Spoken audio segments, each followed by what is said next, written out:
It's time for more RBI Baseball. Like many of you, I am as obsessed with RBI Baseball today as I was back when I was a kid. And honestly, I don't see any reason to stop playing now that I'm an adult. Fortunately, we've got some new RBI Baseball challenges to play through. Boy, what a time it is that we live in, right? Now, one of the best things about the modern world of gaming is that you have this world of ROM modding, right? There are tons and tons of modified versions of RBI Baseball that exist out there. In fact, there's enough to keep you entertained here for years and years to come. This time, I decided, you know what? Let's go all the way back to the Deadball Era. This particular mod comes courtesy of Baron von Lechter's website, and you can check that one out at the link in the description. Baron's mods are among the best I've ever seen for NES games, and this is my first attempt at playing through one of his Heritage Collection mods, so let's see how this one goes. Now, to be honest with you guys, I just can't get over it, the fact that I can play RBI Baseball with teams from like all sorts of different eras and some mods with like the greatest players of all time and stuff like that. Like back when I was a kid, if I could have done stuff like that, I would have been just playing that all day. I mean, I played the game all day long as it was, right? I never would have stopped playing if I could have done stuff like that. I mean, I loved baseball history as a kid. I would have been totally thrilled.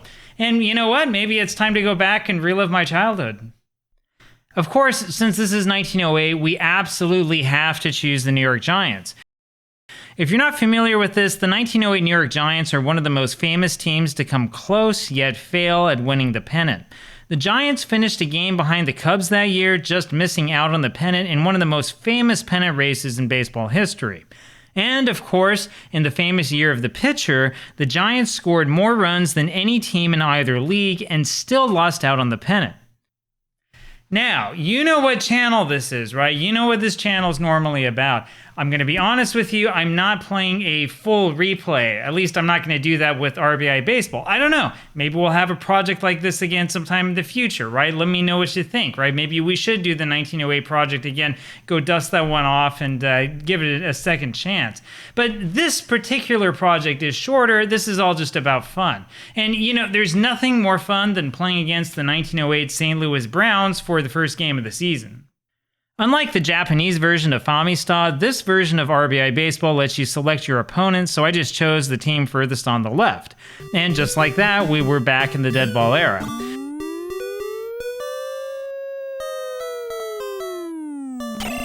Now, the truth is that the 1908 Browns were not exactly a great team.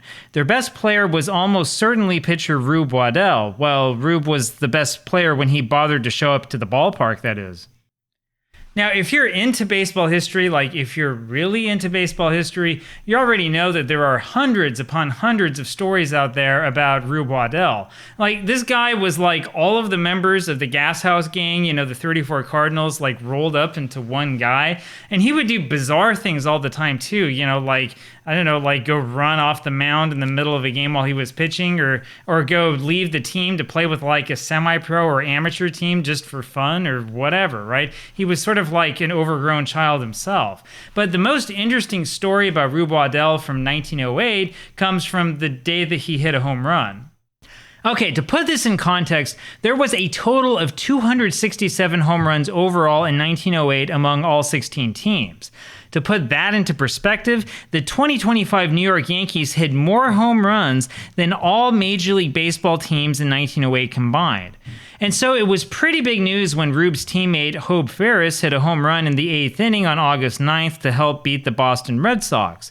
And there was only a small footnote in the paper about Rube Waddell, the starting pitcher, hitting a home run into the right field bleachers as well during the same inning. So they tell you here that one home run made the difference, right? Well, if you look closely, you'll realize that Rube's homer and double made a pretty big difference as well. So, think about that, right? Like, it's 1908. Nobody's hitting home runs. The Chicago White Sox in 1908 hit 3 home runs as a team. 3 home runs for the entire season, right? Rube Waddell hit a home run in 1908, right? It tells you something. I just don't know what. Now, we did see the long ball every once in a while in this RBI Baseball playthrough, but not really all that often. It really did feel kind of like the Deadball Era, except, of course, that we didn't really bunt all that much. But that's mostly because of how I played the game. Instead, we relied more on base hits from guys like our leadoff hitter Fred Tenney. In fact, this was more than just a normal base hit. This was one of those inside the Parkers. We added a few insurance runs, and the rest was easy.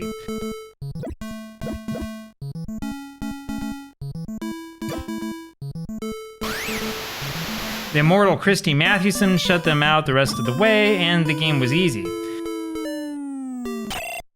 We only gave up 3 hits in our 4-0 victory. But our next game was always going to be hard. You knew that this game was going to come out. It's just a shame that this came out second instead of the last game of the season. And yeah, it's time to talk about the 1908 Cubs and about the famous Merkle Boner, you know, the Merkle incident. Even though the funny thing is that Fred Merkle actually is not in this ROM. All right, on September 23rd, 1908, the Giants had a slim percentage point lead over the Cubs, though the teams were honestly pretty much dead even in the standings. Modern standings, like this one on Baseball Reference, showed that the teams were technically tied for first place. And the big game that Wednesday afternoon featured the Cubs visiting the Polo Grounds at 3:30 p.m. So back in those days, in 1908, they started games at 3:30 p.m., including in like September. If I remember right, there were some New York games that started at like 4 o'clock in the summer, right? And we tend to forget about all this, right? It's because these days a day game usually starts at like 1:30. There was a day game, I think it was out here in DC not long ago, that started at like noon for TV reasons or something like that. Anyway, back in 1908 and also in like the 19-teens and the 1920s, basically before World War II, they would start games later like that were day games, right, without lights, because they had to play the games at a time when the fans who could pay money to see the game were, you know, off work, and you couldn't play at night because there were no lights. I mean, it's just the way that things were back then. We tend to forget stuff like this. Anyway, the Giants won the game that day on a base hit in the 9th inning. Or at least it seemed that way. In fact, the New York Sun didn't even write an article about the game since things were so uncertain. A base hit by Al Bridwell scored the winning run, except it wasn't clear what happened. Chicago captain Frank Chance protested that a rookie named Fred Merkle, who was on first base, had failed to reach second base and was forced out at second before the winning run could have scored. The result very well may have been the greatest controversy in the entire history of baseball. Now, most of you probably don't know the names of any players from 1908. Okay, well, some of you will know some of them, right? Like Hannes Wagner, right? Or Ty Cobb. And we're going to get to those players soon enough. But I'm sure that you've heard the story about the kid who, you know, didn't run to second base and who ran to the clubhouse instead, right? The reason why the story is so important is because it just turns out that the Giants and the Cubs ended up tied at the end of the season after all was said and done. And so they decided to replay the disputed Merkle game. And the Cubs won that game in New York. They won the final game of the season that way, and they won the pennant. And the whole thing was decided because the kid forgot to touch second base. I'm 100% serious. So Merkle went on to have a respectable major league career, but everybody remembers him for that one play. And of course, this was back in the legendary days of baseball, back when the sport was hugely popular and when it wasn't so easy to go see a game. In fact, so many people showed up to see that final game at the Polo Grounds that several riots ensued and the police lost complete control of the situation. Anyway, keep that picture in mind the next time you hear about people freaking out over like Pokemon card shipments at Target and stuff, right? Priorities have changed a lot over time. Anyway, so like I said, we played the Cubs here in the second game of this project, and we really got things started off the right way. We got our revenge right away.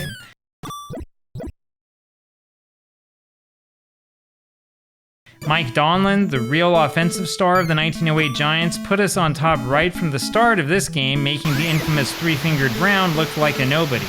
And it didn't take long for Donlin to score as well.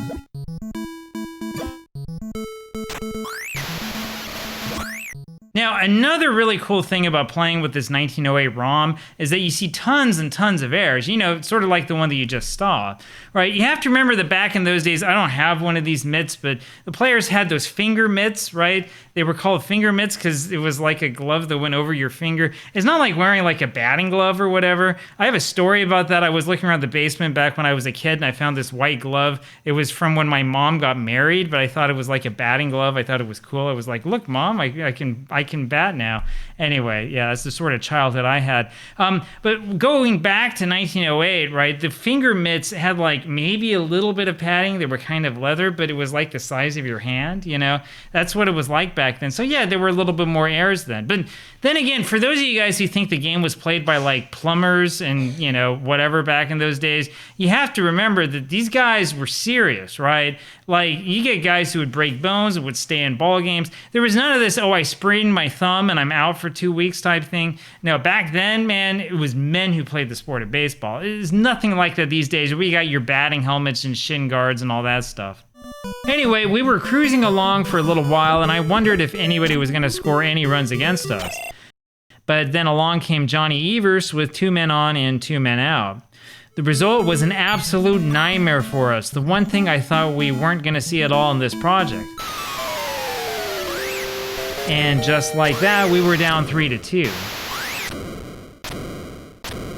Of course, the crazy thing is that Evers didn't hit any home runs in real life in 1908. So wait a second, he hit 0 home runs in real life, and he hit one in RBI Baseball against us to put them in the lead? Like, don't I get like a re-roll or something like that, right? You ever play the Strat computer game, right, where they have all the fancy stuff to stop this from happening? I mean, geez, he hit 0 in real life and hit 1 in RBI Baseball? Seriously? It was Cy Seymour who helped tie up the ball game a few innings later, and I think we were lucky that this wasn't fielded. Art Devlin then came up to put us up by a run, and now we were rolling again. Before the Cubs knew what hit them, we were up 7-3, and that's the way this one stood. I mean, they did tack on another run, but we held out in the end, and that's what counts. Now, if you aren't familiar with RBI Baseball, and I know that some of you aren't because, you know, you're like my age or older, right? If you're not familiar with this game, you play one game against each of the other 9 teams. So there's not all 16 teams here, there's only 10 because it's Nintendo. And you play one game against each team, and if you beat all 9 of them, then you win, right? So that's the goal. We want to win 9 games. We've won 2 so far, and now we've got 7 left. But now we've got to face the man himself. Now we've got to face Ty Cobb. Cobb was still young in 1908, of course, but he was already a legend. You could argue that the Tigers only won the American League pennant that year because of his help. As legendary as Ty was, though, he was clearly no match for Christy Mathewson. And Tiger pitching was simply not good enough for our bats.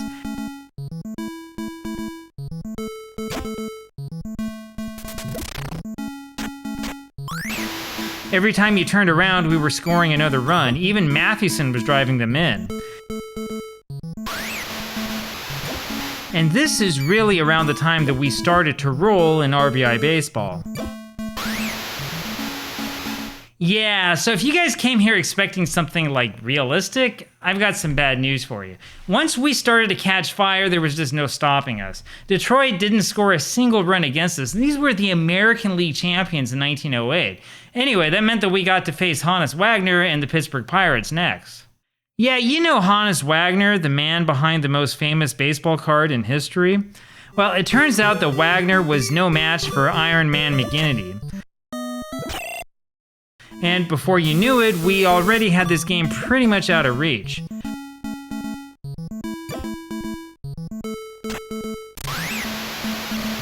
With guys like Mike Donlin basically hitting either a double or triple in every other at-bat, there was nothing these teams could do to stop our offense.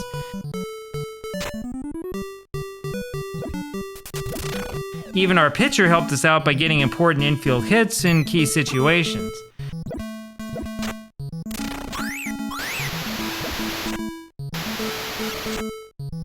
The result was a game that wasn't even close.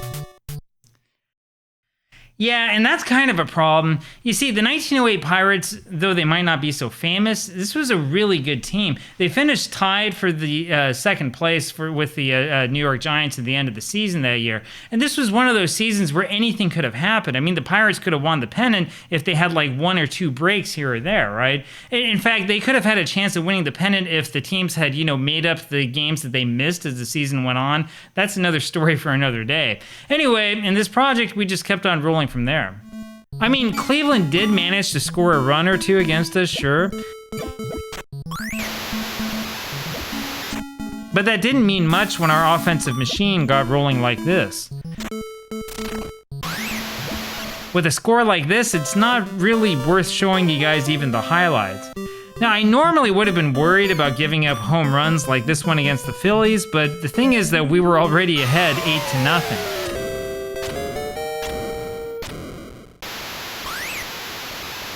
The truth is that this game was another one of those blowouts.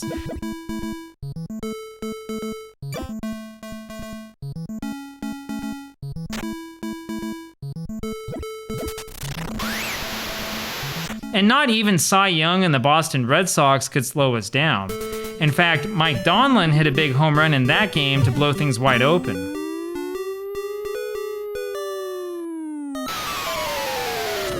And we won again. That's right, we made freaking Cy Young look like an amateur. We were a pretty good team, don't you think? But then came the big one. Well, the other big one. We already had the big one against the Cubs. But this game I knew we were going to struggle in, right? We had to face the Chicago White Sox, which meant going up against the famous spitballer Ed Walsh. In 1908, Ed Walsh became the last man in baseball history to win 40 games in a single season. Walsh did it by throwing something like 3 or 4 spitballs to every hitter he faced. Up until his death in the late 1950s, Walsh was a proponent of the spitball and always said that it was a safer pitch than the more famous knuckleball. Walsh, of course, used deception to take advantage of the hitters, making them think that he was loading up when he really wasn't. And Walsh had amazing control over the spitter and could get it to break any way he wanted to. Now, unfortunately, you can't throw spitters in RBI Baseball. I mean, where's Gaylord Perry when you need him?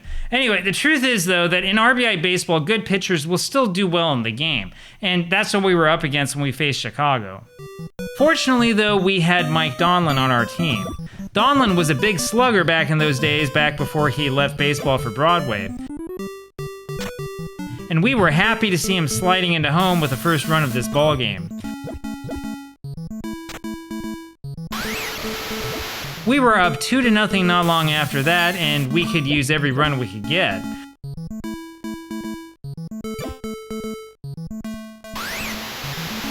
Walsh pretty much shut the door after that first inning.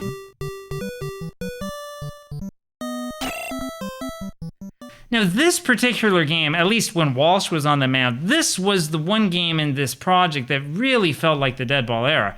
And I'll be honest with you guys, man, I was nervous, right? I was holding the controller here like this, and I was shaking it left and right, you know. I was worried because I thought, man, we're going to lose this game. If we lose this game, I got to go back to the beginning, right? It seems like every time I do an RBI Baseball or a Famistad playthrough, I always have at least one game like this, right? There's always that one game where you're like, I'm going to blow this, right? Like, I just can't do this. This team's too good for me. That was the White Sox. Fortunately, the White Sox couldn't do anything offensively. We tacked on a few more runs thanks in part to this amazing triple hit by our pitcher, one of the slowest men on our team.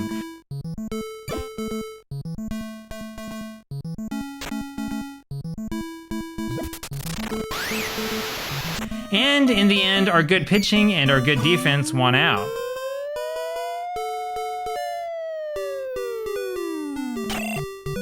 So, of course, if you've been counting, that meant that there was one more game left. We had won 8, and we were looking for number 9. This one was against the Cincinnati Reds. And yeah, that's a little bit anticlimactic. The Reds weren't that great in 1908. And, you know, what the heck? I mean, it's the end of the video. It's the end of the project. Let's just have some fun. Let's go take a look. As usual, we scored 2 runs before we made even a single out.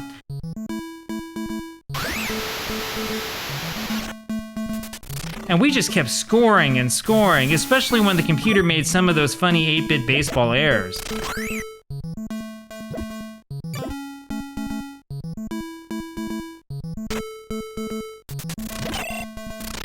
Even Christy Mathewson started driving them in, and we started running up the score like it was pinball. In the end, we won the whole thing in a laughter. And now it was my time to celebrate with one of my favorite video game ending scenes of all time.